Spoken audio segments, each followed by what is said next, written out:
So welcome back, everyone. We're about to restart this session. We resume this session. We have one last stretch in this session, one last stretch in this conference, actually, with three presentations for the remaining part. One by Catherine Young, one of our colleagues at Statistics Canada, with a co-authored paper with Michel Chevalier. They're both economists with Statistics Canada. We will also hear from Bruno Tissot. Bruno is with BIS and is head of statistics there. And we were supposed to have Baren de Beer, but due to unforeseen circumstances, can't be with us today. So Bruno will present both parts. And then we will have Jim Tibrake from the Assistant Director from Department of Statistics of IMF, who used to be a former colleague at StatsCan. And we look forward to these presentations. So I want to remind the presenters that we have 15 minutes each for each presentations. Please speak slowly and clearly so that the interpreters can translate more easily, can interpret in other languages. And without further ado, I'll leave the floor to Catherine to present her paper. Thank you, Tony. Can everyone hear me? Yes.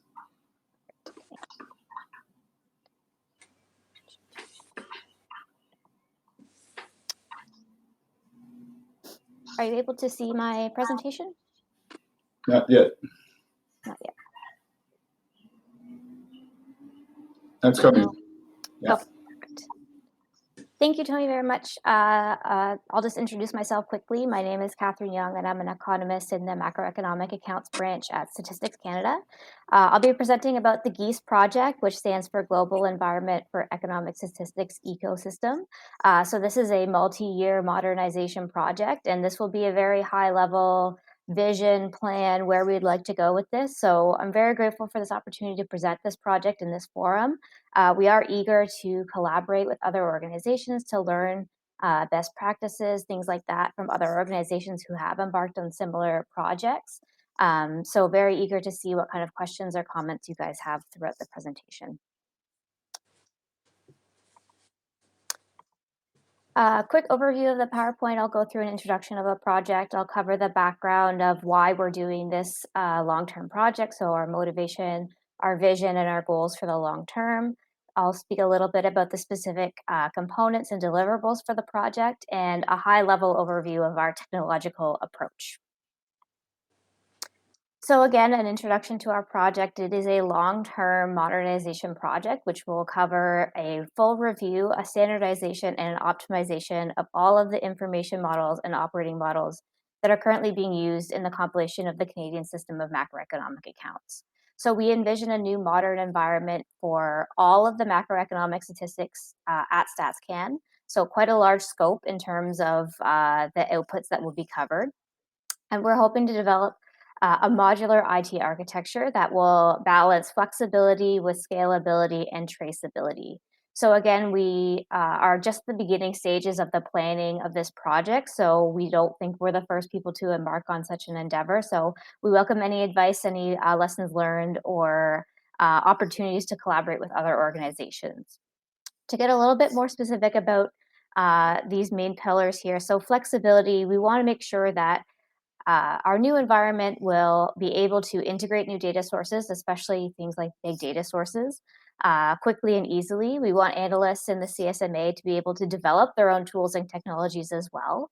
And we want to be able to respond quickly to evolving economy needs. So as seen over the past year, throughout the COVID-19 pandemic, we had new requests for data. We had new requests for specific breakdowns of macroeconomic data. And there was also a lot of new policies implemented by the government that we had to ensure were being measured accurately and consistently throughout the CSMA. So a lot of fast-paced analytical needs, and we want to be able to continue to do that and to continue to deliver relevant data for our users.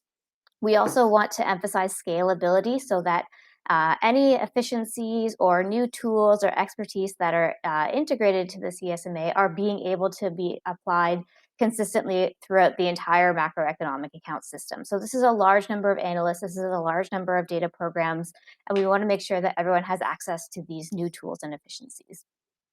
Traceability is our final major pillar, that we want to make sure that whatever new systems and technologies we have, we're still being able to trace exactly what's being done from input data, output data. So right now we do have a lot of different models for tracking things like input data processing, adjustments, things like that. But we want to start with a common model for all components of the CSMA. So that it's a lot easier and faster to trace certain policies or certain data trends throughout the entire CSMA. Some of the motivation for this project, so I've included some high-level statistics about the current CSMA environment. Our current environment has been developed over the past number of decades with different analysts. So as new needs have popped up from data users or policymakers, we've operated in a way that analysts have had a lot of freedom to write their own programs, to develop their own systems, to be able to respond to these data needs quickly in the past. So all of these processes, while they are currently functional, are not necessarily built upon common coding standards or information model standards. So while all of our data development work is built in the same conceptual framework, everybody works off of the SNA 2008 and the same manuals. However, the technological pieces to get there have been slightly different. As people have worked in kind of like a silo environment to build their own code and make sure that it works. So as said, this system, while it currently works, it's because it's not built upon a common coding information model, we're approaching a critical mass of systems that don't necessarily speak to one another easily or efficiently. So when we are trying to compare data from one area of the CSMA with another, we can compare the conceptual framework and we know it's coherent, but tracing data from one area to another is difficult because of things like variable IDs that might be slightly different and other issues like that. So just to give you a quick overview, we have approximately 50 programs in the CSMA, over 300 feeder programs at StatsCan, including survey programs, administrative data, 500 input data sources, a combination of citizen-developed programs, so CSMA analysts write their own code. We also have IT-developed programs and tools, combination of these tools and processes plus occasional manual data entry as well. We have approximately a quarter of our staff in the CSMA is under 30, so this is a very different skill set from the software that is implemented across the CSMA over the past couple of decades. So what this means is that there's a very high learning curve from a technical perspective for all of our new analysts, with less time available for the conceptual learning curve, which is really what we'd like to focus on for all of our new analysts to be able to become subject matter experts. So moving from that to our vision and our goals for the future. So the vision for our future data ecosystem is focusing a lot on open source software. So right now we have a lot of internal software that people have to learn on the job.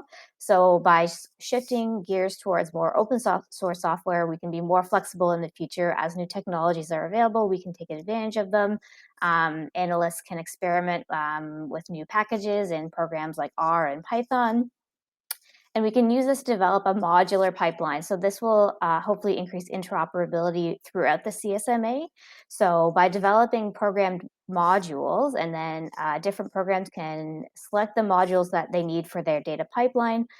We can share code, we can share processes a lot more easily throughout the CSMA. Our vision also includes a balance of all technological pillars for the IT architecture, and I do have a slide on that later that I'll get into more detail. We want this future ecosystem to develop over time, so it has to be able to evolve with light and efficient and transparent governance. So whatever new ecosystem we implement now, we want to make sure that it's able to evolve over time as well. We don't want to implement a new system and be in the same position 10, 15 years down the road where new technologies are available and it's a cumbersome process to update it. So we want to establish a light governance process so that the new ecosystem is able to continuously evolve over time. And a key component of this vision is structuring everything around a common information model. So this will include the SDMX information model, which some of you may be familiar with. The Statistical Data and Metadata Exchange information model will be implemented in the CSMA and across StatsCan. So right now we are working with analysts use their own code list classifications. The classifications are aligned with the SNA 2008 recommendations, but the actual code lists and that are being used in the code and to organize the metadata may be slightly different between the different groups in the CSMA. So we want to standardize that so that we can have a much more common, structured metadata system throughout the entire CSMA.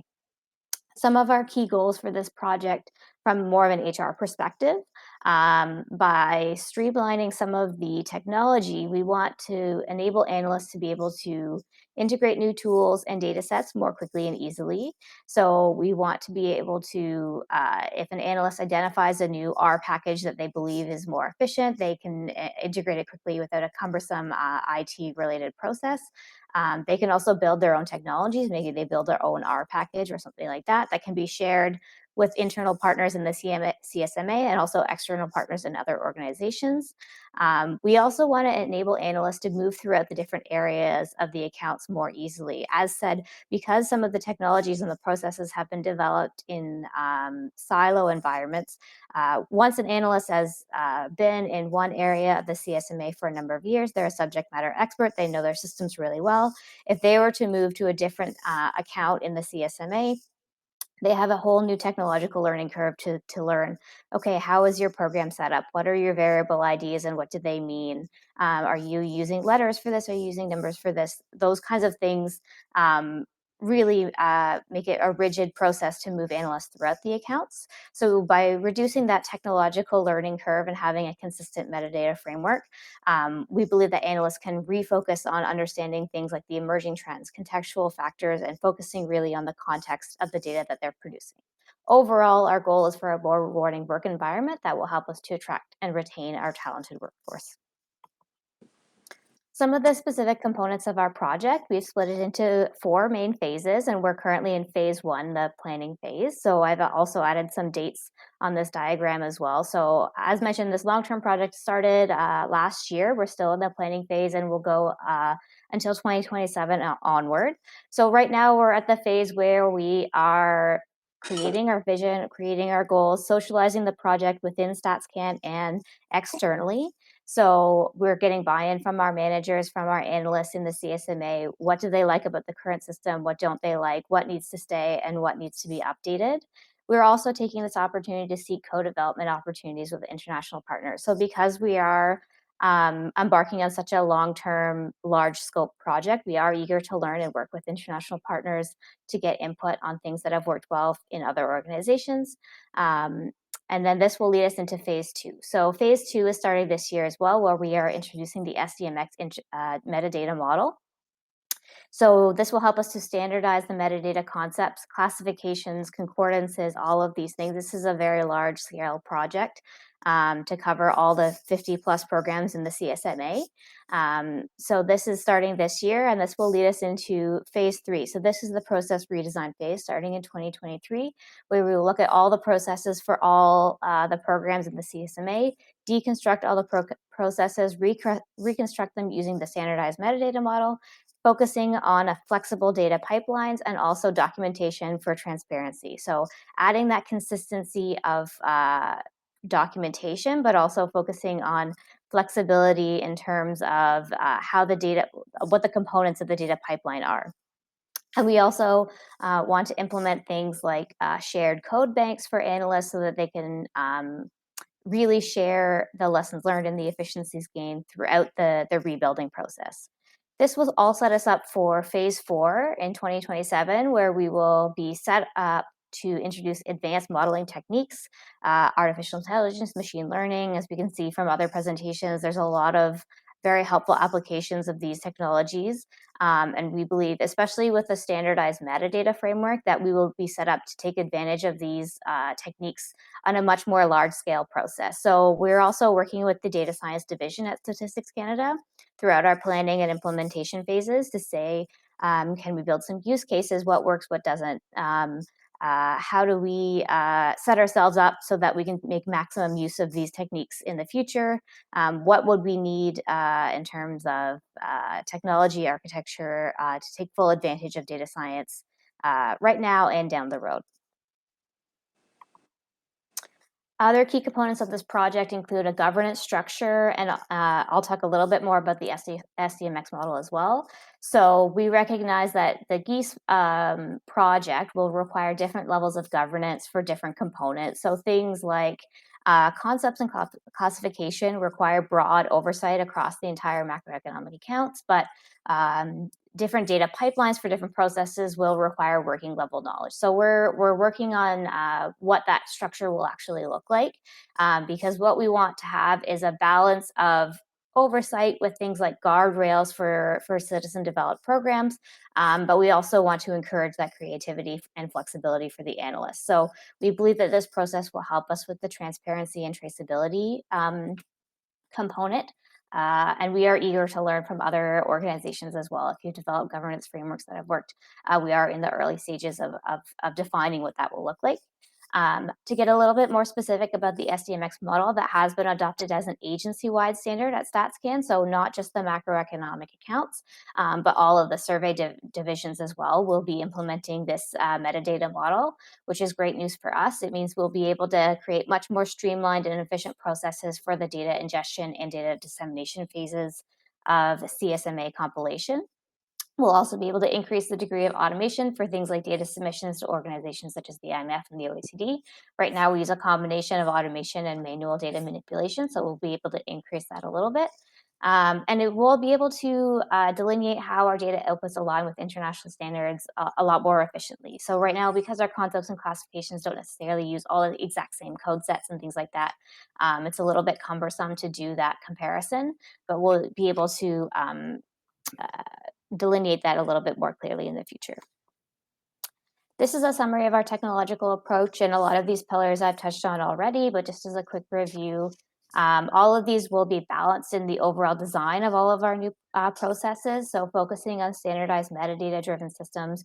So if we implement the SDMX metadata model and all of our code and software languages include references to metadata files and things like that, then we are able to adopt what we're referring to as a technology agnostic mindset. So no matter what software we use to process the data, if it focuses on pulling metadata from a central repository, we can easily translate that process to different software if we need. So this will allow us to be flexible. If in the future a certain module needs to be recoded from a certain software language into a new one, we're able to adapt very quickly and easily, and it's a much less time-consuming process to do any sort of updates. So this will also focus on incorporating the citizen development pillar. So compilers will be able to work with IT. And they'll also focus on using open source data. I've already mentioned traceability. I've already mentioned as well. I'll also highlight the reliability pillar, as most or all of our data that we produce is mission critical data at StatsCan. So our systems must work 100% of the time. So we're working to establish touch points in the data pipelines as well to allow us to be sort of future proof. So this ties in with the flexibility. Whatever new technologies evolve, whatever new standards come out of the revisions to the manuals, SNA, BPM, GFS, we have to be able to incorporate those efficiently throughout the entire CSMA and consistently. So in conclusion, we're at the beginning stages of a very ambitious modernization project. We're eager to work with and learn from our international partners, and we are also eager to collaborate in the development of new tools and resources. So any questions, comments, or lessons learned, we're happy to learn from you guys as well. And we continue to share our lessons learned as we continue through this project over the next couple of years. Thank you very much. Thank you very much, Catherine, for this presentation. As you can all see, there's a lot to do on our plates, let's say, in the next few years at StatsCan. Big effort for standardization and automation that we're trying to do. And it comes from the data ingestion, the compilation, and goes up to the dissemination aspects. And there's an opportunity for collaboration. We want to do that openly in a way that would help other organizations and would help us. Obviously, there's an opportunity to improve the coherence and traceability and transparency, and on a very practical, in a very practical manner. So I will now invite Bruno Tissot to present the next paper that also talks about the potential for collaboration.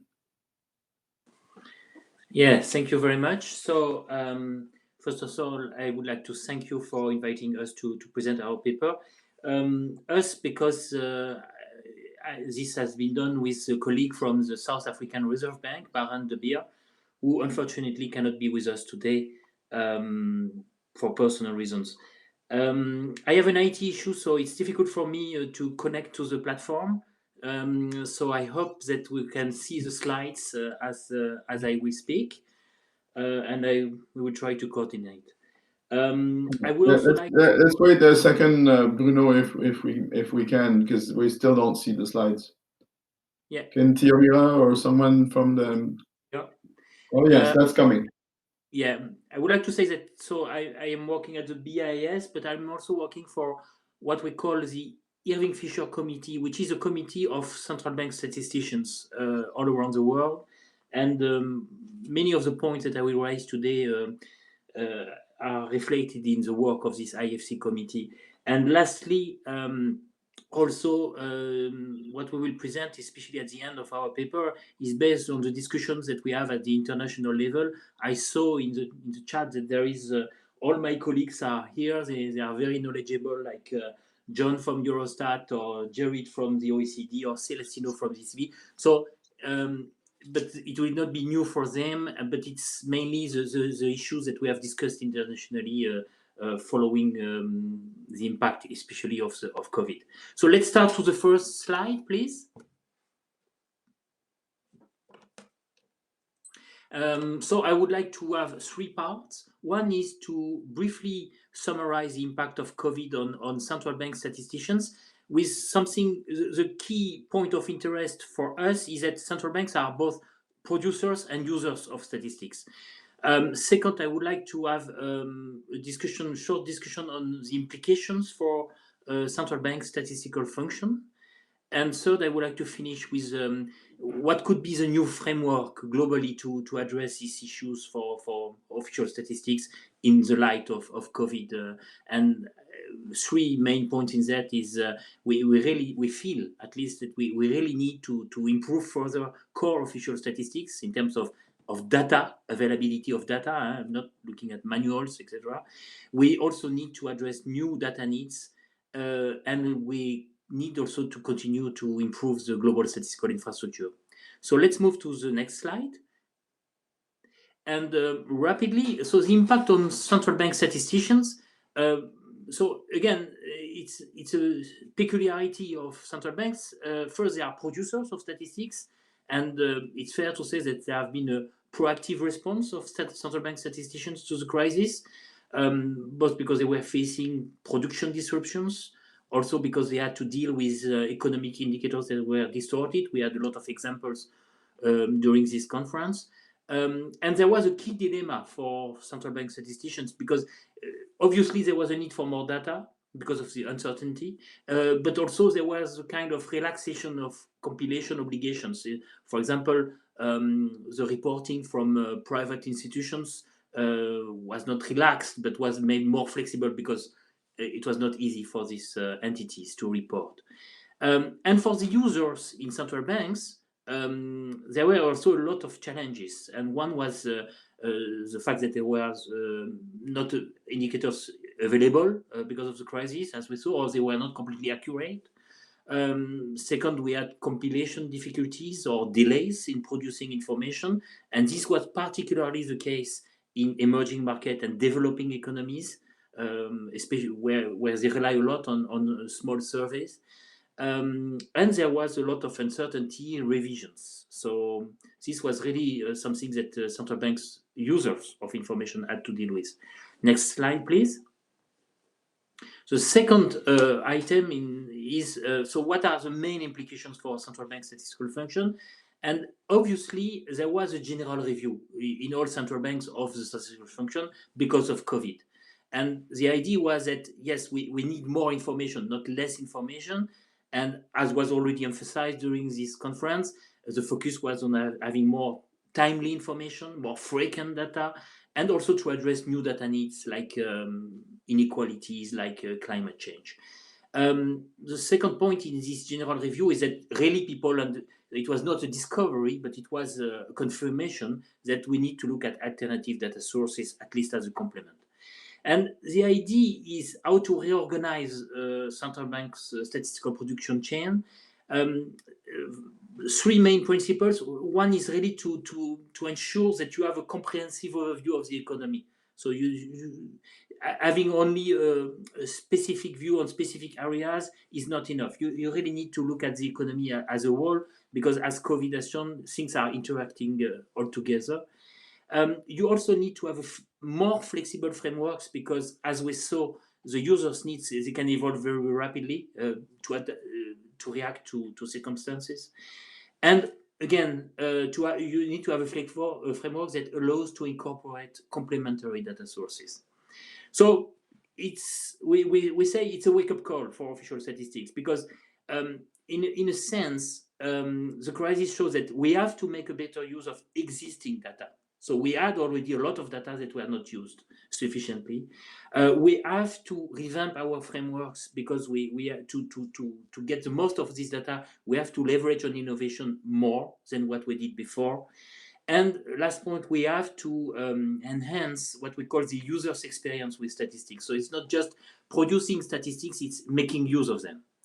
Let me go to the next slide, which is my third part, which is, so what is the implication for the global framework for official statistics? And again, I'm focusing on the availability of data, not on methodological considerations, which is linked to the SNS standards, etc., but having more data and that are useful.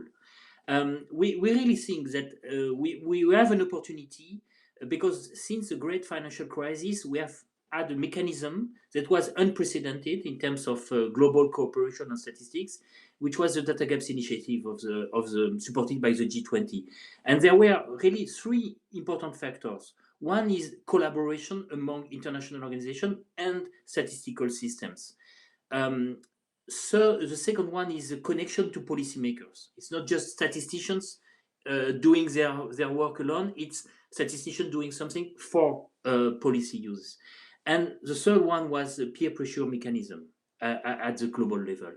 So after the DGI, we don't know what will be the outcome of the current discussions, but we really think that we have an opportunity to continue and to try to use what we have already achieved to first support the global production and use of official statistics. Again, the issue is really to have more data available and that are useful, to focus on reporting of the relevant data. Again, it should be in parallel to statistical work streams like the standards, and also to have outreach to non-G20 countries, which was already the case in the context of the DGI. We had, in fact, a lot of non-G20 economies that were either willing to replicate what G20 economies were doing, or were involved in some of the recommendations. But there are three main focus I would like to highlight now. One is to improve existing statistics and the reporting of that. Second, to address new needs. And third, to focus on the statistical infrastructure. So let's go to the next slide. So on existing core official statistics, we really think that we have not finished the work, and this urgency to report better statistical official statistics has been underscored by the pandemic. So we really need to compile better economic aggregates. In many countries, financial accounts are underdeveloped. Even things as simple as debt statistics are still not always comparable across countries and sufficient, which is an issue because, as we know, debt is skyrocketing in many places. So we will have to live in a world with a lot of debt for many decades, perhaps, and we will have to have good statistics for that. We also need to collect more granular financial information, and I will develop a little bit better. And we really need to have international monitoring of the data reporting of countries. Let me explain here. For example, for the BIS, we are in charge of some data collections, and we feel that having only the BIS monitoring what countries are reporting is of course important, but can be really facilitated if in addition to the BIS effort, there is a collective in the context of the DGI, it was in the context of the G20, but if there is a collective approach to this monitoring, so basically that not only the BIS is looking at what are the BIS statistics collected, but all international organizations are looking into this, and the peer pressure is much bigger. There are four main financial areas for central banks that have been clearly highlighted by the crisis, and that shows that we need to make further efforts on existing statistics that are being collected but imperfectly. One is credit flows. So we saw during the crisis that we don't make enough use of the information that is available, in fact, on credit lines of firms and how they are using these amounts, especially in times of stress. We also realize that on the repos market, we should be better, because during the pandemic, especially at the beginning, there was a kind of liquidity crisis in the repos market, especially in the US, but also elsewhere. Third point is that we need to better assess the needs in terms of forex financing. And remember that a main issue during the crisis was how to provide dollar liquidity to non-dollar residents. This was the central bank swaps lines that were developed with the Federal Reserve. And lastly, the off-balance sheet exposures derivatives. A big issue that was already mentioned is the swaps, forex swaps lines, because it's a specific type of derivative instruments which allows people to take a lot of debt, in fact, because of this instrument. So this can lead to a lot of fragilities, as we saw in 2020. Next slide, please. So new data needs. You will not learn something new. We need to look at alternative data, basically private data sources, but also administrative registers. We really think that it can complement official statistics. Most importantly, what we observed in many countries, especially in the developing world, is that these sources can act as information buffer in crisis time. So when you don't have the data, then at least you can have a buffer in terms of additional information. And really, we need to exploit this alternative data. We need to leverage on innovation and new techniques. There are also new topics that were not covered by traditional statistics so far, at least in the Data Gaps initiative. Of course, climate change or environment, social and governance issues. But in fact, it's all the factors that are supporting economic resilience or sustainability, which is perhaps even broader, can lead to developments on inequalities, etc. So we have to reflect, in fact, on what is needed to better assess the sustainability of our economic production. And also, of course, we need to be flexible, because the policy needs, they will evolve, and they can evolve suddenly, as we saw during the crisis. But the point is that we really need to close data gaps, so the reporting of data, the actual reporting of data, not just at the country level, but at the global level, because as we saw during the pandemic, the economy is global and the interactions are global. Next slide, please. And the last one. So we really think that to do this, we could benefit from a much stronger improvement in the global statistical infrastructure. So it seems to us that we have already initiated a lot of things that are important that could be developed further. One is to have global identifiers, the LEI. The second one is to have global data standards, and this was just mentioned in the previous presentation. SDMX, we feel, is a way to go, especially with the new version, SDMX 3.0, that will come at the end of the year, and that will be able to deal with microdata and not just with macrodata. We also need to improve data sharing and cooperation. And lastly, we need to improve the integration between micro and macro levels. But this is not really new. We really feel that international cooperation can be instrumental and can be essential to achieve these goals. First, because again, economic and finance is global. Second, because it can help because of knowledge sharing. So not everybody has to reinvent the wheel. There could be also a development of best practices at the international level, for example, to access private data source. And this is something that, for example, the new presidency, the Italian presidency, is developing very much. We, of course, know that we don't have a lot of resource. We need to be selective, so we need to prioritize the needs for, and for this, we need the interaction with global policymakers. And we need to have an outreach to the non-G20 countries, to the developing world in particular. So I would like to stop here. Thank you very much again. And if you have questions or if you want to look at some papers that we have put, it's on the slide. Thank you. Merci beaucoup, Bruno. Thank you, Bruno, and to your co-author, Barend. That's a very inspiring paper, I think, as well. That mentions a wake-up call to all of us for making sure that we revamp the framework, that we make the best use of all data sources, that we, as compilers, come together to have more united front, and that we take into account all the users' needs, that those fast evolving users' needs. Also notice the call to use things like artificial intelligence and other data sources. I think that's very important. And the practical and multifaceted possibility for international collaboration that we need to embrace so that we make a success of facing all those challenges that are in front of us, and that will be emerging.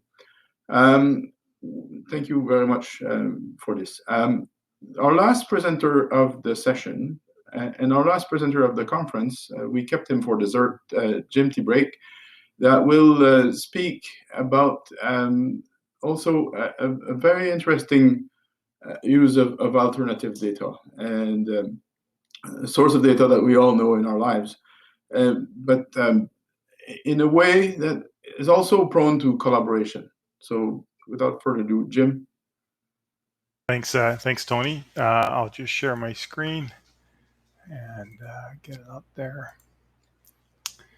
Yeah, so last presentation of the conference, Tia Mira reminded, can you guys see my screen?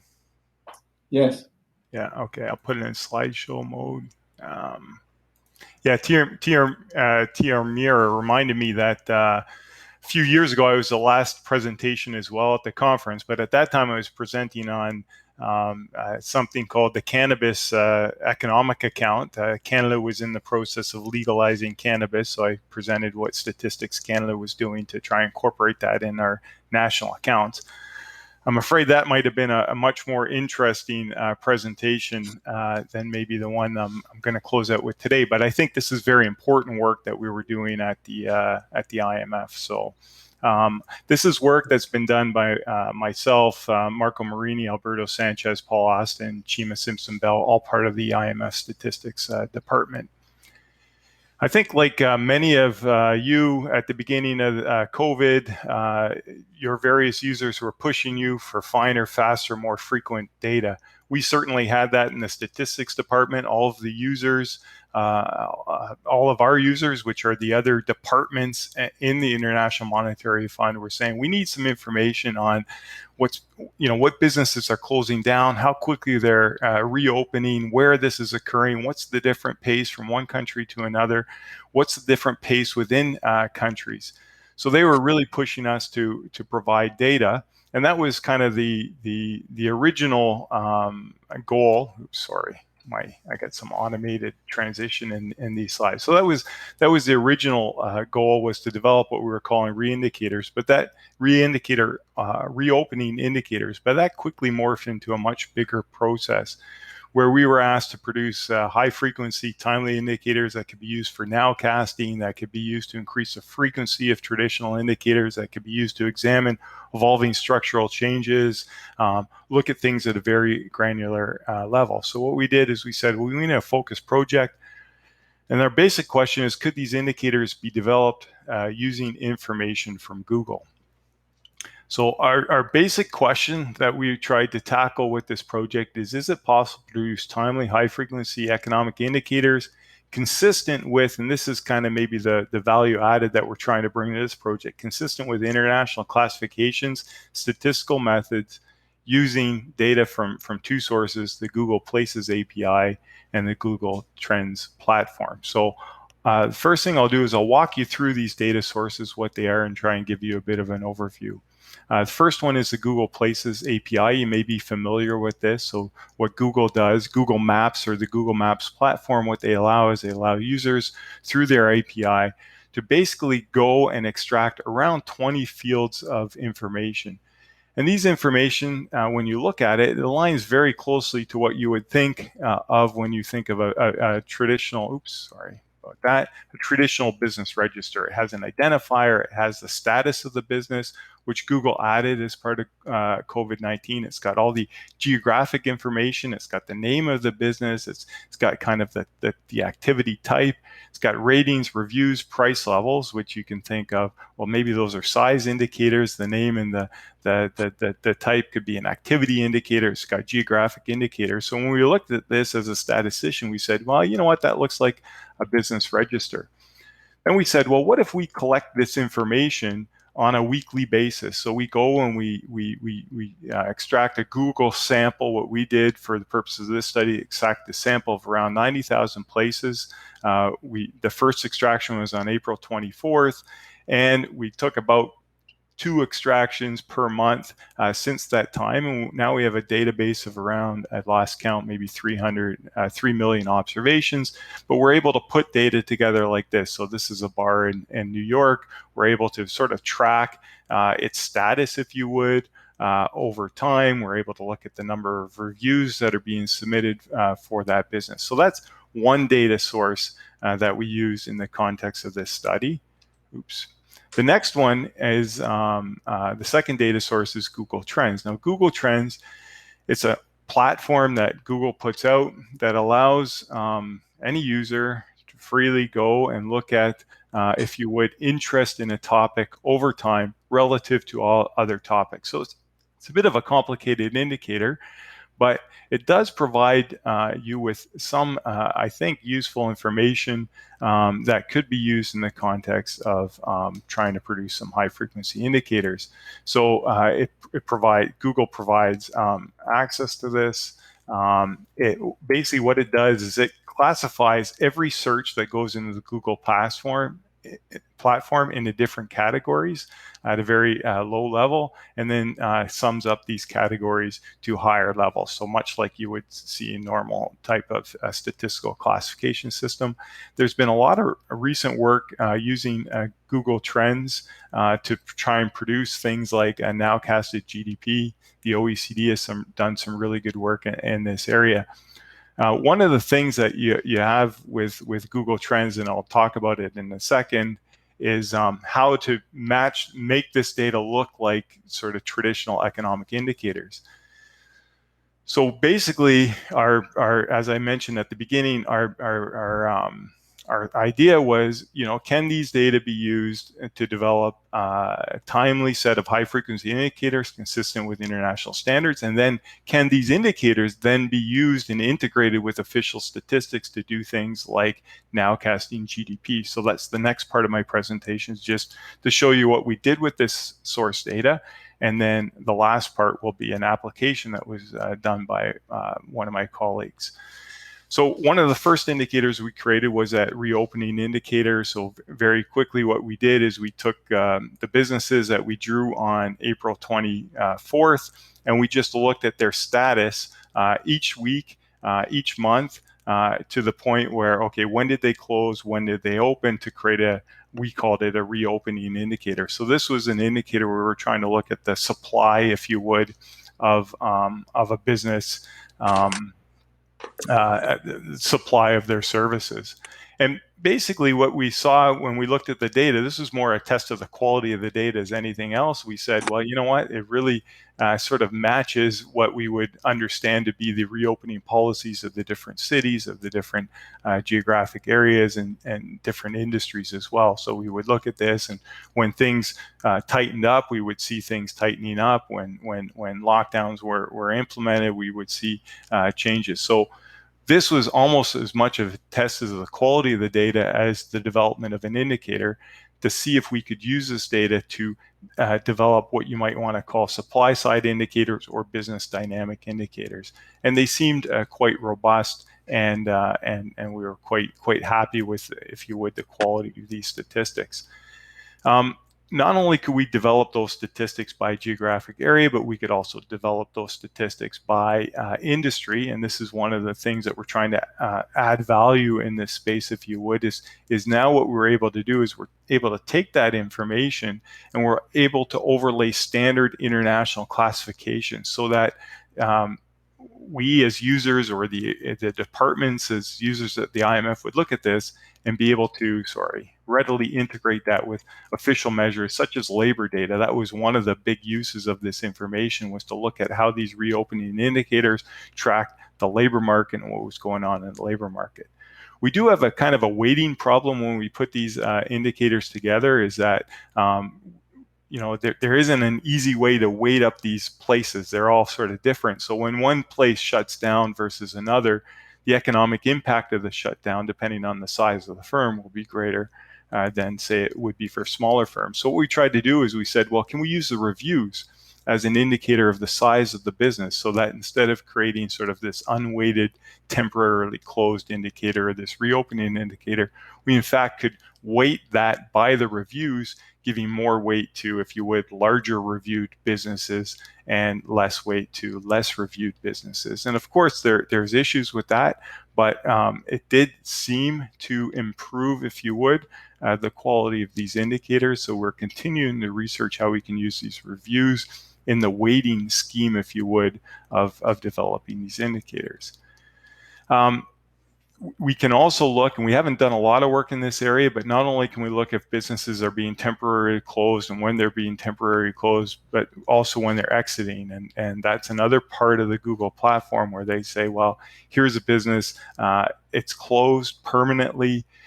So can we start to use this information to tell us a little bit about some more of the business dynamics that are going, some of the exits, and as well some of the entries that we might be seeing. So that's on the Google platform. We were able to develop these more, the Google Places API, we were able to develop these more supply side indicators that, as you'll see, feed into some of our models later on. The other area is the Google Trends data, which is essentially, we were able to, got to go back here, we're able to take the Google Trends information and think of it as, just this massive amount of words and categories, where we have trends on things like Xbox, PlayStation, Samsung Electronics, anything that's put into the search bar of Google. Google takes that and they categorize it into various categories. Let me go back again, because I'm a little bit too much ahead of myself. They group that into various categories, and as you'll and we use that categorization and all of this information in this work. So basically, we have a trend for all of these different categories related to all of these different topics. Then what do?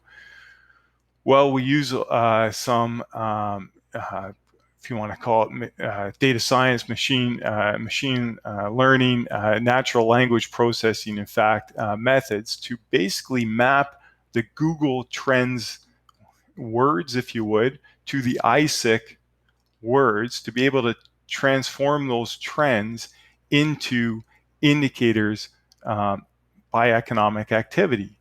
So we're able to look at that, let me go back, look at that through time, because you can have a very long time series with the Google Trends. And we are we do have an kind of an aggregation method problem. Again, we do this at the 4-digit ISIC level, but then to aggregate that up, we just use simple averages. And of course, that's not great. We really need a better way to weight this information. So we are thinking about different ways that we might be able to weight this. But we think that if a country such as yourselves had this information, well, you would have much better information to be able to weight these up. You could use your annual national accounts gross value added as weights to weight this information up. So we think at the country level, if you use this data at the very detailed level, you can come up with some really good weighting schemes and far better than what we were able to do given our somewhat limited source of data. So that was on the Google Trends. Now, the last kind of demand indicator that we've been working with is this reviews. So we said, well, could the reviews themselves be an indicator of economic activity? So somebody goes to a restaurant, they create a review. The more people that go to those restaurants, the more reviews you have, the more economic activity that's taking place there. So now we've started to, because we have a bit of a time series now, we can start to analyze those reviews and look at those reviews by activity, compare them with official statistics. So here's one that we looked at, say, for Toronto, where we're looking at the data of different industries or activities over time, and you can kind of see the review counts and the stock of reviews that we're seeing coming out of the data. And again, the quality, I mean, it's, there are quality issues with that, but there is information there. So what did we try to do? Well, what we tried to do is we tried to take all of this suite of indicators, if you would, which can be computed at the monthly level, at a weekly level, and we tried to do some, let me just go back, we tried to do some nowcasting with these sets of indicators to see how well they would have been doing to predict things like the downturn we saw during COVID. And this is some work that, as I mentioned, a colleague of mine has been doing. So this is the case of France, where they looked at what was the gross value added of the transportation industry, and then what were the indicators that we were developed using the Google Trends and the Google Places information. Of course, for the reopening indicator, we only had data for the current year, so we sort of had to use it as a sort of a dummy variable for the back part of the model.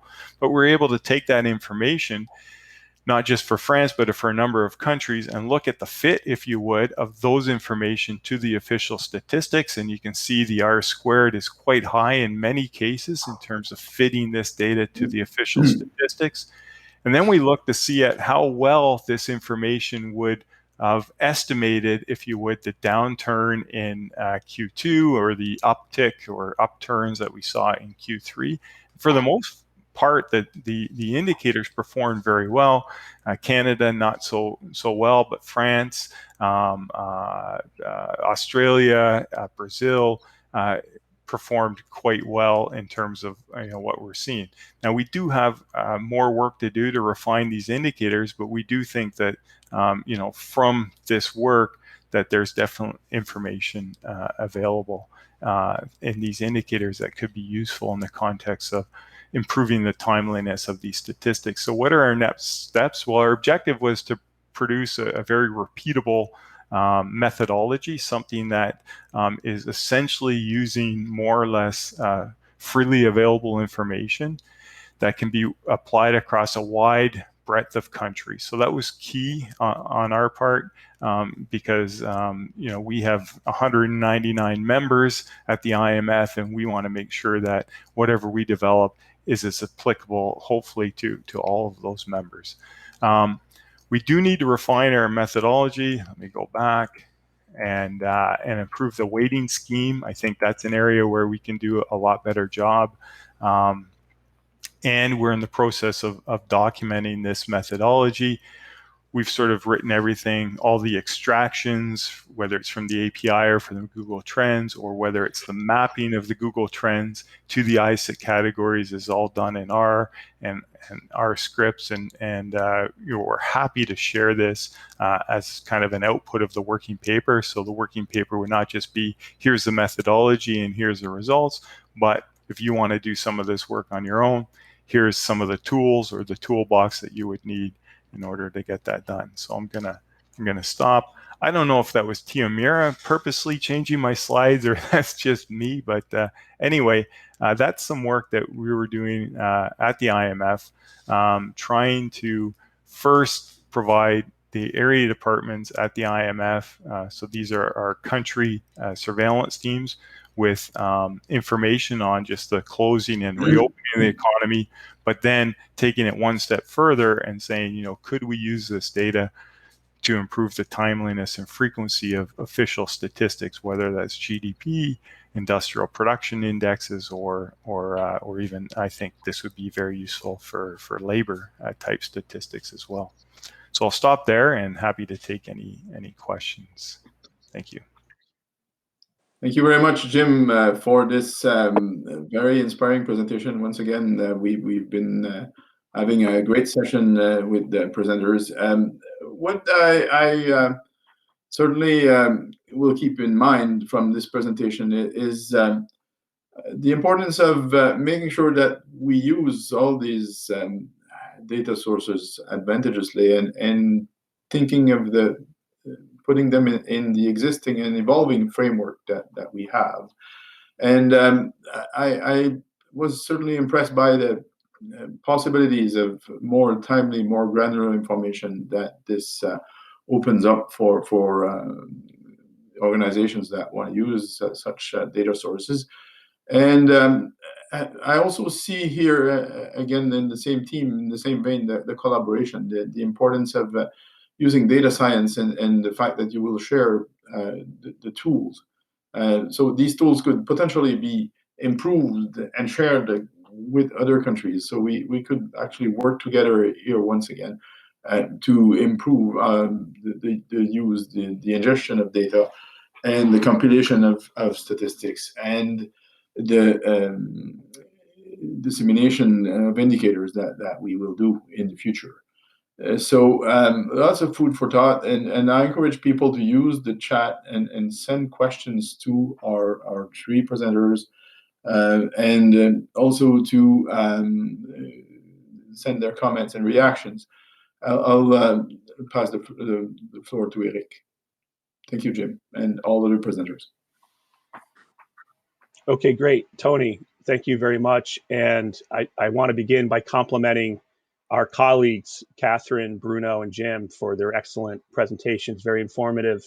Certainly here is this extended from the first part of the session, this call for action to innovate and to collaborate. And that comes through clearly in all three presentations. And so we're a bit slow in getting our comments in through the chat.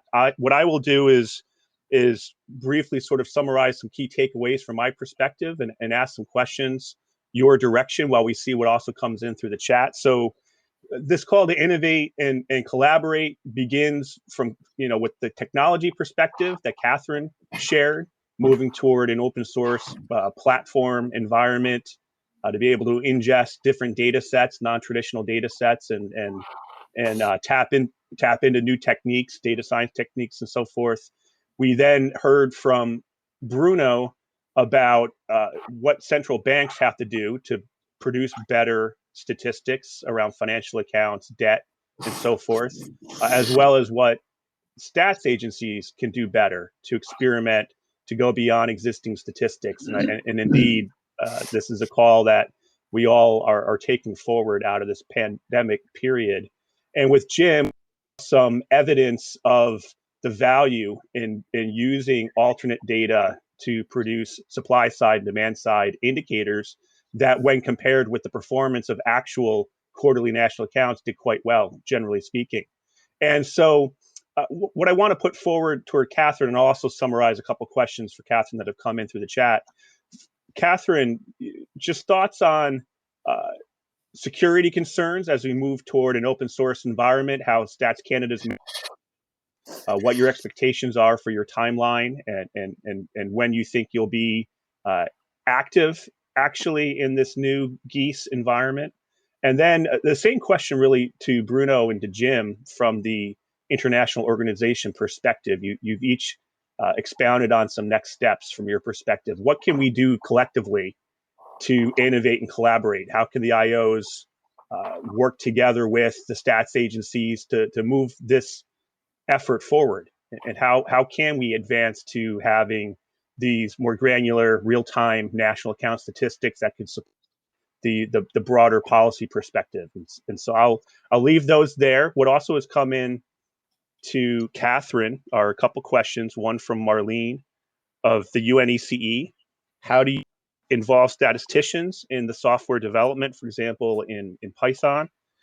And from Winsu of does special teams to conduct GEIS? If so, how many staff? So how have you organized your development environment? I see a couple more coming in here. A question on the Google Trends classification. Let me expand this chat for a second so I can better read that.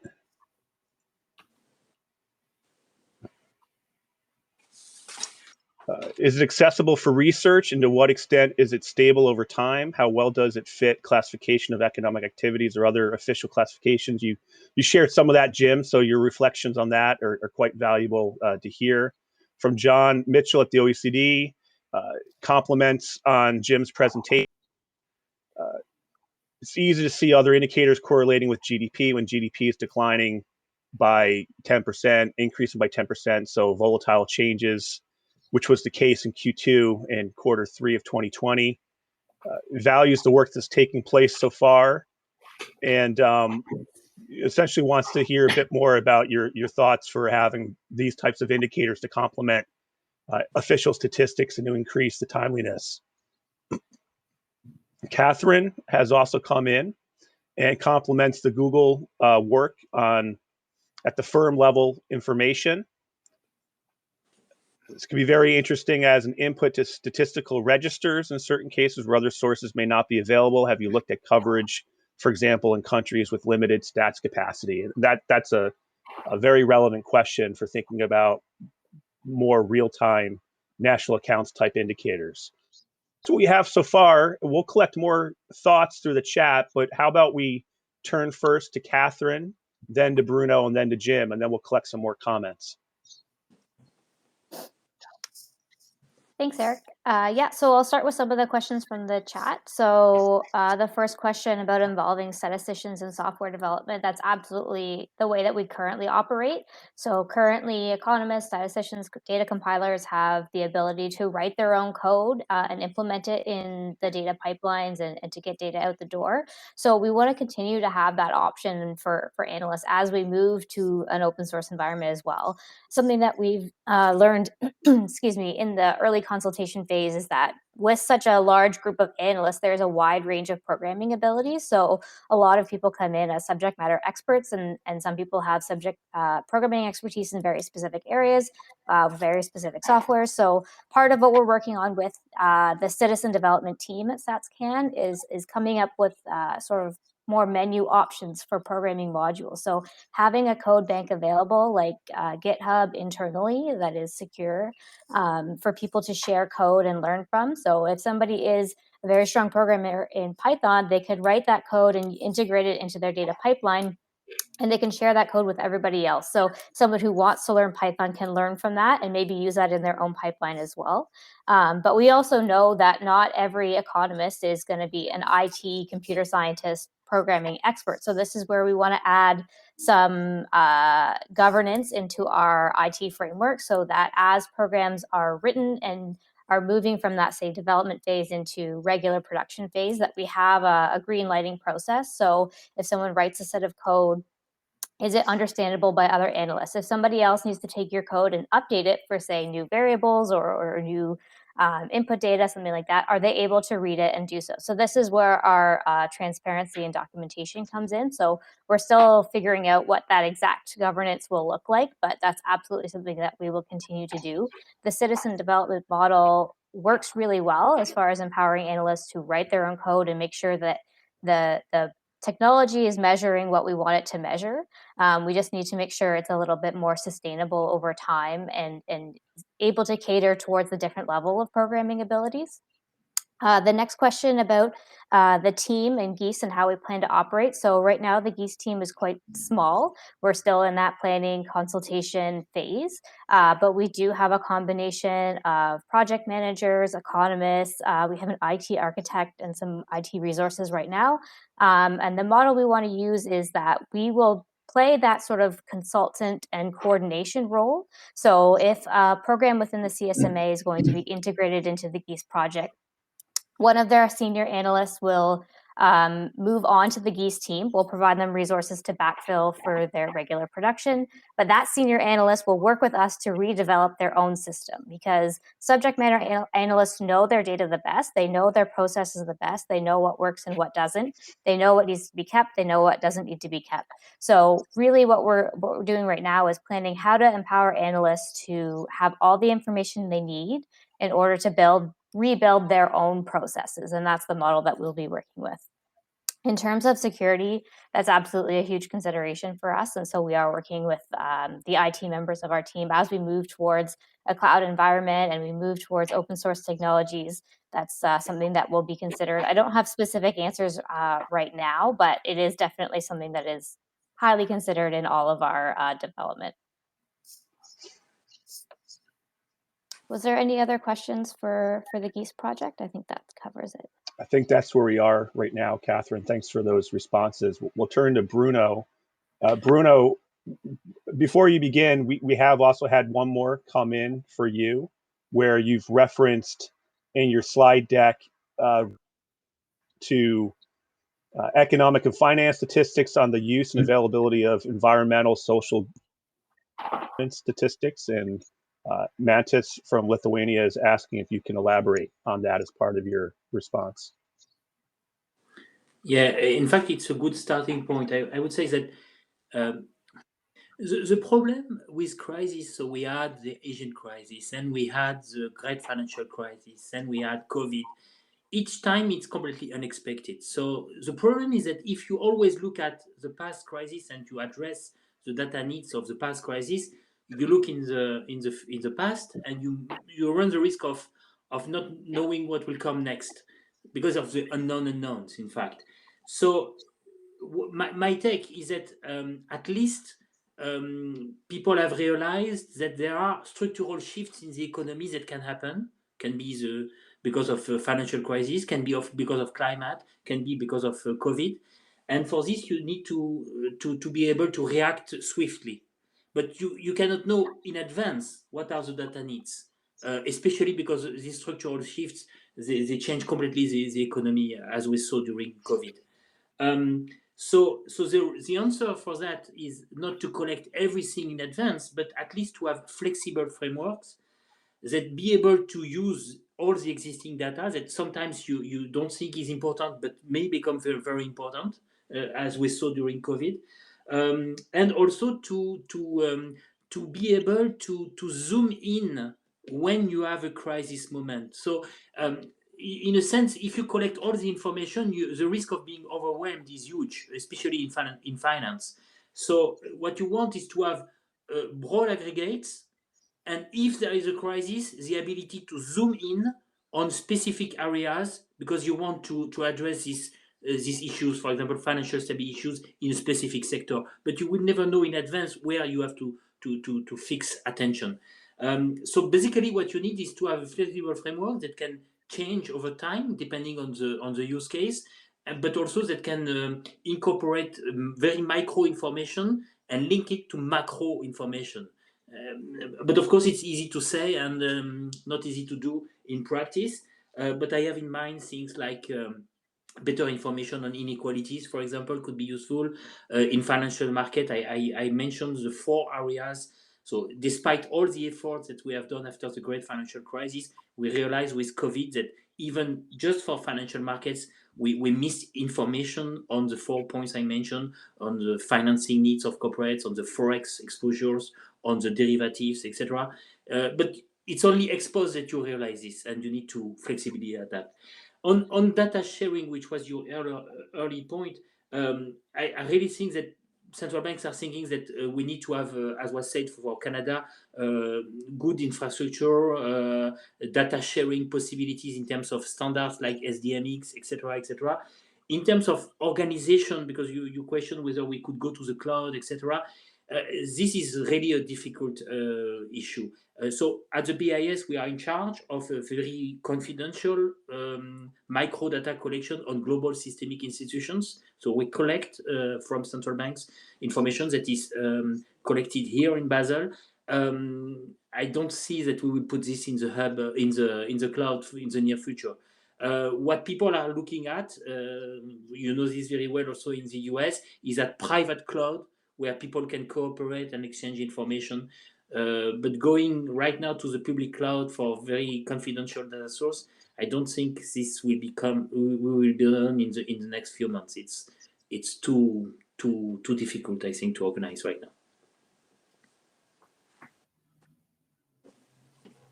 Great, thanks, Bruno. Very, very clear in those sets of responses. Jim, can we turn to you? Yeah, certainly. I'll try and deal with the questions in the chat, and then I'll get to kind of the data sharing at the end. So the first one was on the Google Trends, the classifications. I mean, I think that so they're relatively stable. They may update them, from time to time, but some of the work that we want to continue to do. So you almost have to think of it as a chain, right? So people put their search topics, if you would, into the search engine, and then what Google does is they take all of that information and they assign it a category, and then they have a classification hierarchy for those categories. When we did our work, what we were essentially doing for the most part is just taking the words of those categories and matching them to the words of the ISIC classification. But I think if we go one step back and actually start looking at some of the topics, we could even do a better job of refining those trends at the activity level. So that's some of the work that we're doing. So for example, you can go to Google Trends and take a trend for something like the Home Depot company.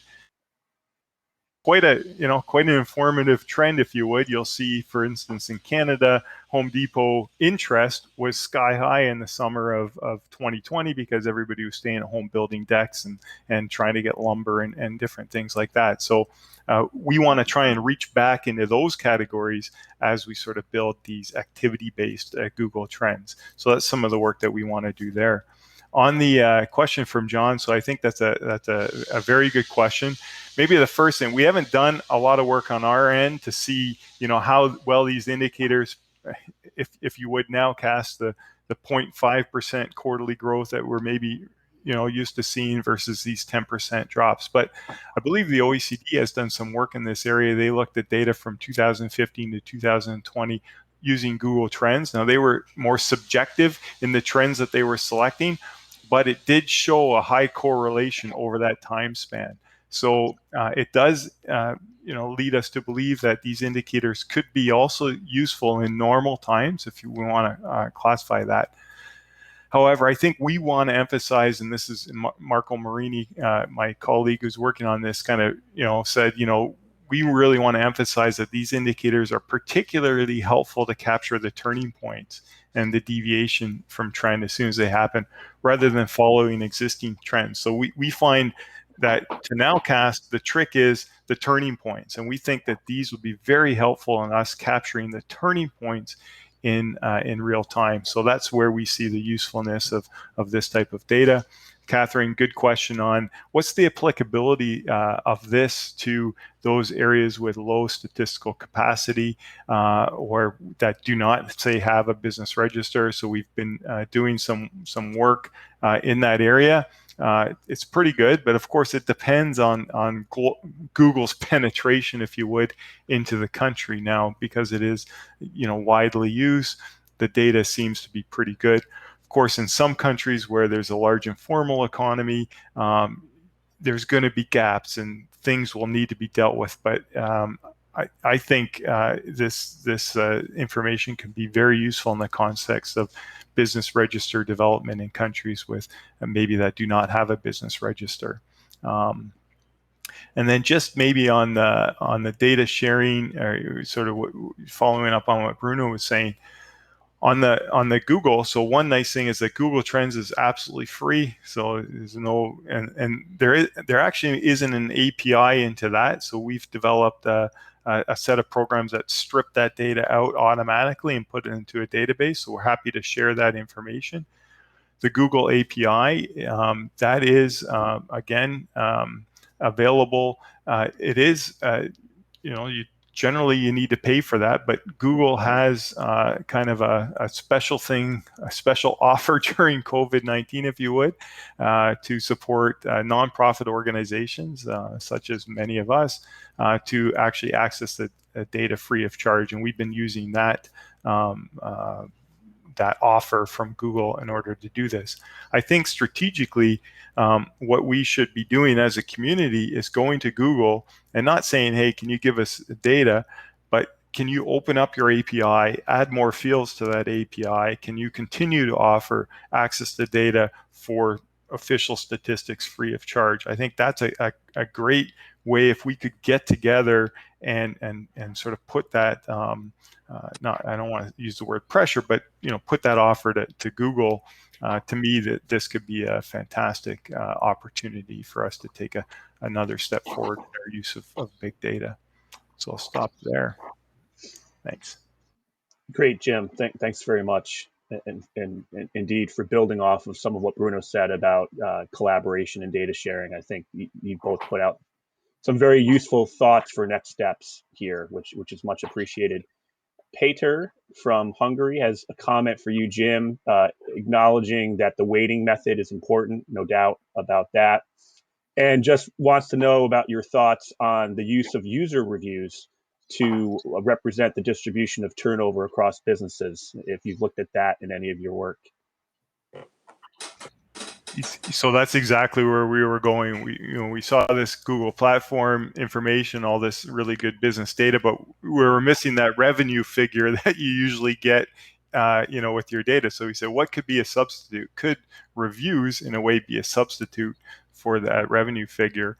And I think there's really interesting information there. Unfortunately, our time series is not long enough in order for us to kind of do that analysis. So in a way, we have to kind of wait, but we are starting to look at those reviews, look at how reviews change, so the number of new reviews in an accounting period, if you want to think of it that way, the stock of reviews.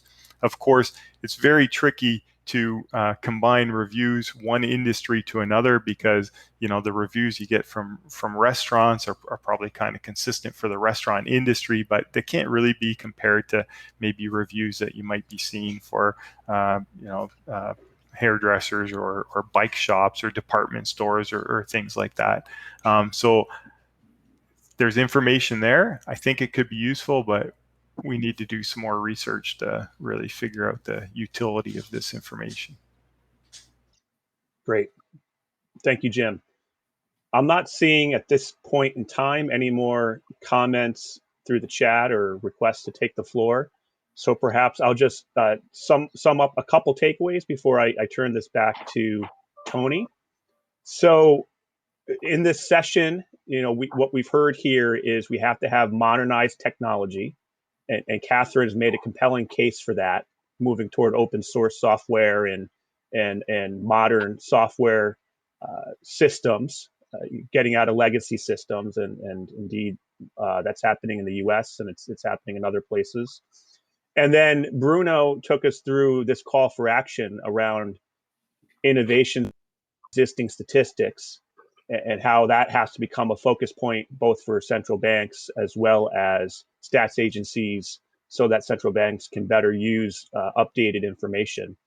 Jim demonstrated that through clear evidence that we can use indicators, novel data sets, to draw some ideas around real-time national accounts. And so putting all these three things together, we've got this call to innovate and collaborate, and we also have heard some next steps here on how we can move things forward out of this pandemic environment into our work into the future. So I think that's a key for me. I'll leave it at that.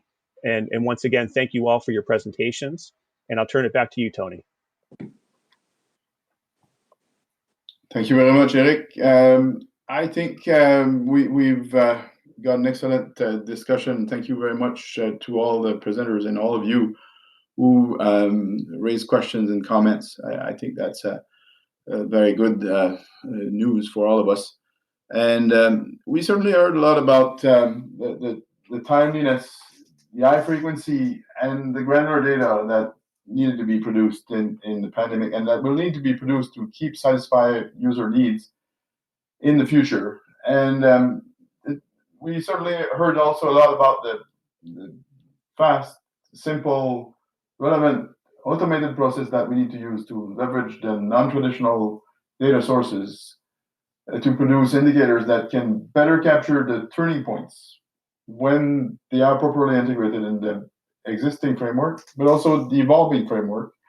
What will be in the future is being determined, but the indicators will continue to evolve, and the data sources too.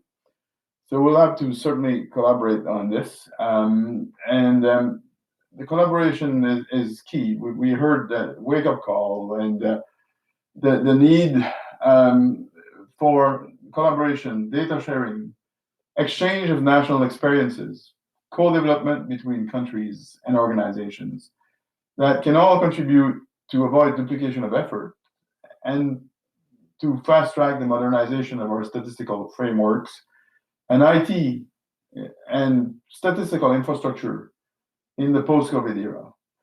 And hopefully it will help us produce more timely and more frequent and more granular data as we saw that we need. We have to work more closely together in a practical and multifaceted way, not only on development and adoption of standards, as we're really successful at doing, but now most importantly on the most innovative tools to ingest, compile, integrate, and share timely and relevant data. It's essential to our success towards more coherence, more flexibility, more scalability, transparency, and Catherine also talked about traceability of modern economic measures and macroeconomic accounts, so that we'll be able to meet more adequately the fast evolving user needs. If you still have questions or comments that remain unanswered or that you want to flag, all participants, you're all encouraged to write to national.accounts@un.org, and these will be addressed to the speakers. So I want to thank you all very much for attending today. I want to thank you all for raising questions and comments. I want to thank Eric, my colleague, and all our speakers. It was a pleasure, an honor, a privilege for me to be here. And I wish you all a wonderful week as I pass the floor to Gerard, our chair. Okay, thank you very much, Tony, and thank you very much, Eric, and also to all the presenters this afternoon. I thought this was a very interesting and inspiring session. For me, it's now the task to close this meeting and to have the concluding remarks and comments. So for that, I now try to share my screen. Ooh.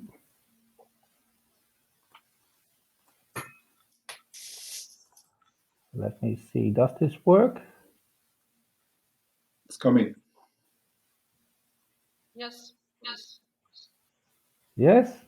Okay, so as I said, for me, it's now the task to have some concluding remarks for this meeting.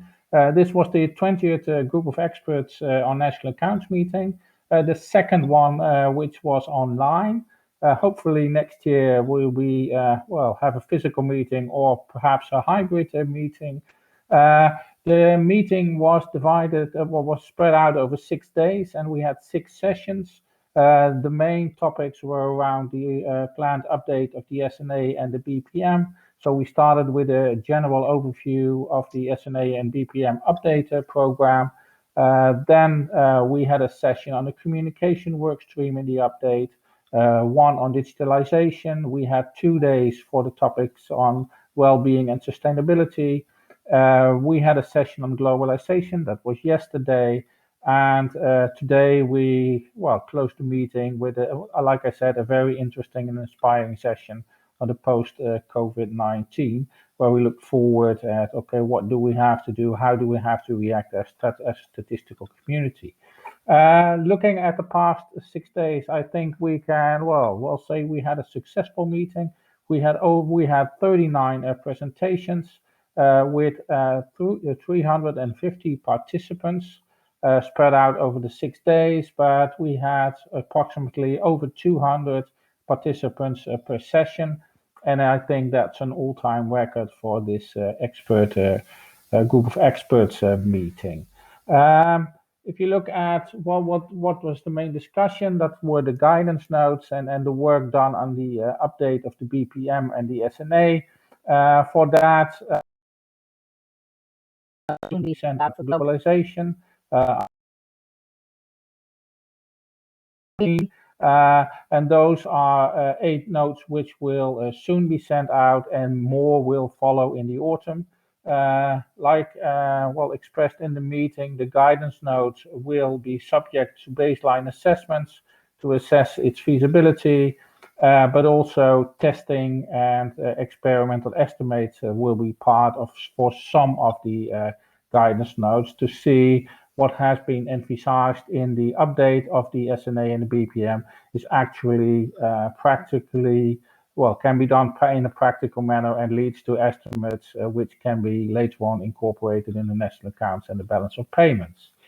The countries, and that's you as participants, of course, are strongly encouraged to volunteer for testing of the recommendation.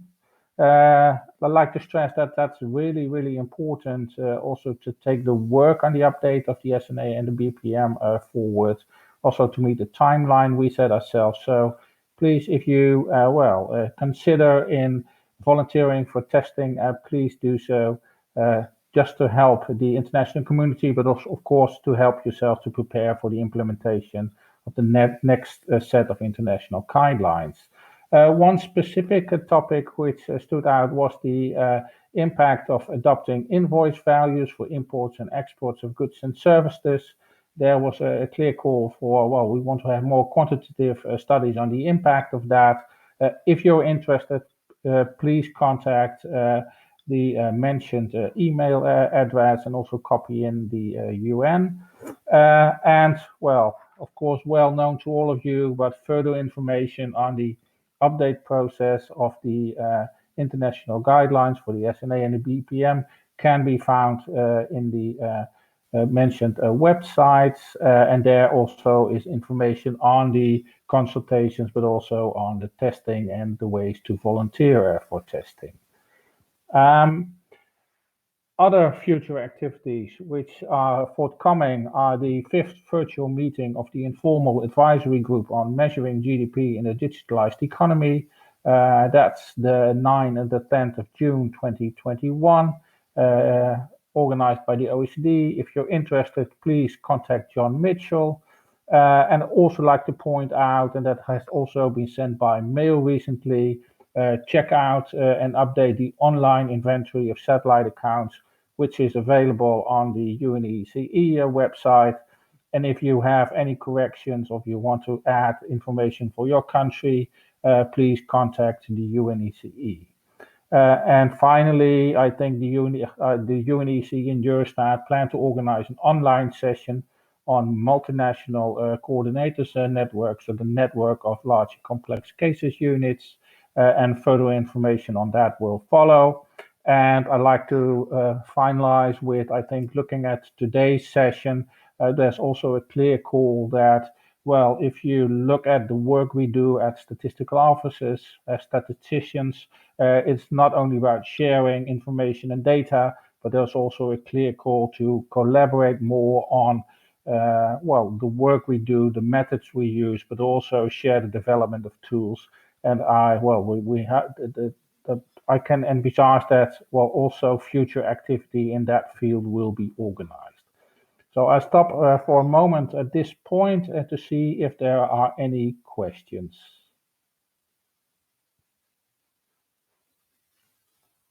Tichamira, Rami, can you help me because I cannot see the chat?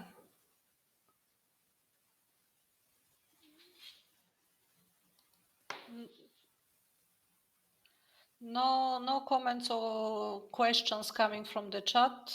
We just received many thank you from participants. So I think you could continue with the next slide. Thanks. Well, like I said, I think we can all look back at a very successful meeting this year. But that, the end of this meeting also starts the preparation for next year's meeting. And next year, the group of experts of national accounts is planned on 17th to 20th May 2022. So all save the date already on your agendas. And like I said, well, this is the second meeting we had as a full virtual meeting. Hopefully next year we will be able to have a physical meeting in Geneva. But looking at the lessons we learned from having virtual meetings, the organizing committee is also considering the possibilities of having a hybrid meeting in one way or the other. But information on that will follow, because if you look at the virtual part of the meetings, one big advantage is, of course, the number of participants who can easily participate in this meeting or choose one or two sessions they want to participate. So more information on that will follow. For next year's meeting, the organizing committee already thought of what will be the proposed topics for that meeting. It makes sense to have next year's meeting also focused on the update of the international guidelines. So as you can see, the proposed topics more or less follow the outline of the program we had this year, with one topic added, and that's the informal economy. But also suggestions are still very much welcome from all of you, from all the participants.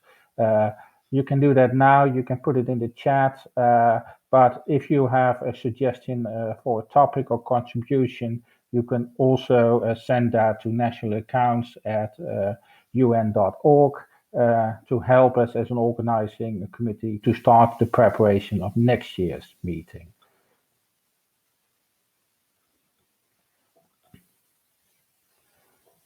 And with that, I come to the final part of my concluding remarks.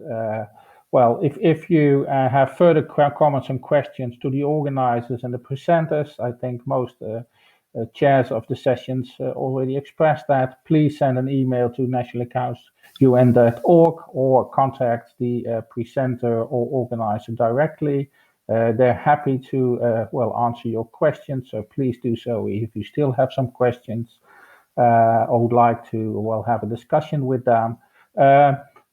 Traditionally, we have a report of this meeting that will report with the main conclusions will be circulated next week, also for your comments. And please fill out the evaluation questionnaire, which is available in 3 languages this year. The link is in this presentation, and the link will also be sent to you. And please do so because, filling in the evaluation questionnaire really helps the organizing committee to, further improve this meeting and to, look at the, specific questions and requests you might have to organize this meeting for you. So please fill in the evaluation questionnaire. And with that, I come to the end. 20 group and national accounts. I like all of you, also organizing committee. But before I close the meeting, to thank a number of. First of all, the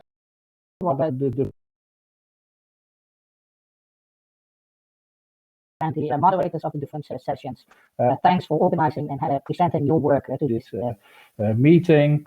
I would also like to thank all participants for participating in this meeting, but also for the questions you have and the lively discussion you triggered in this meeting.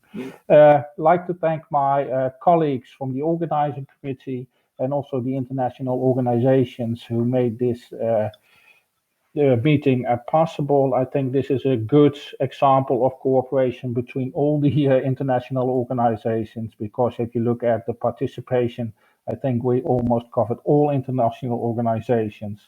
I also like to thank the interpretation for their work in this meeting.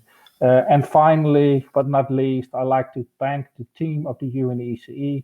I think I speak on behalf of all participants, but also on behalf of the organizing committee, that without your support, without your work, this meeting wouldn't have been possible in the way we had it now. I think you did a lot of good and hard work to organize the meeting. So thank you on behalf of the participants, me and the organizing committee for that. And with that, I think I'd like to close the meeting.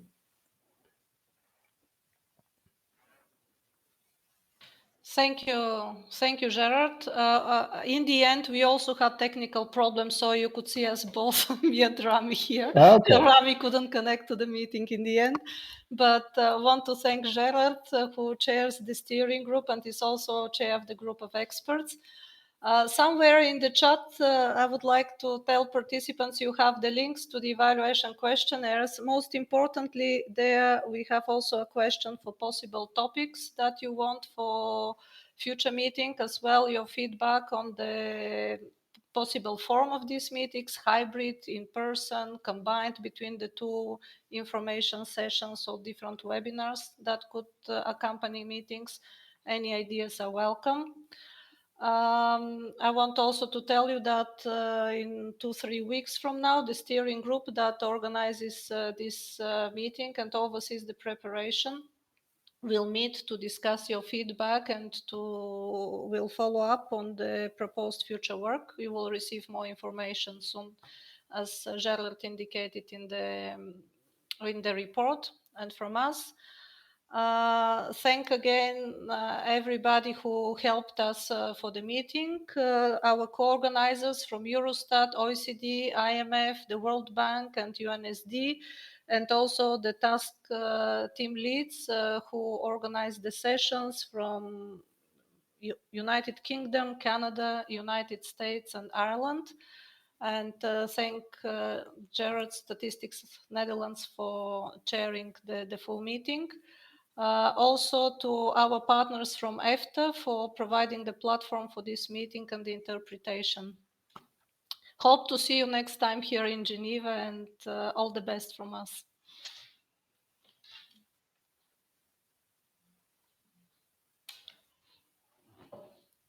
Thanks.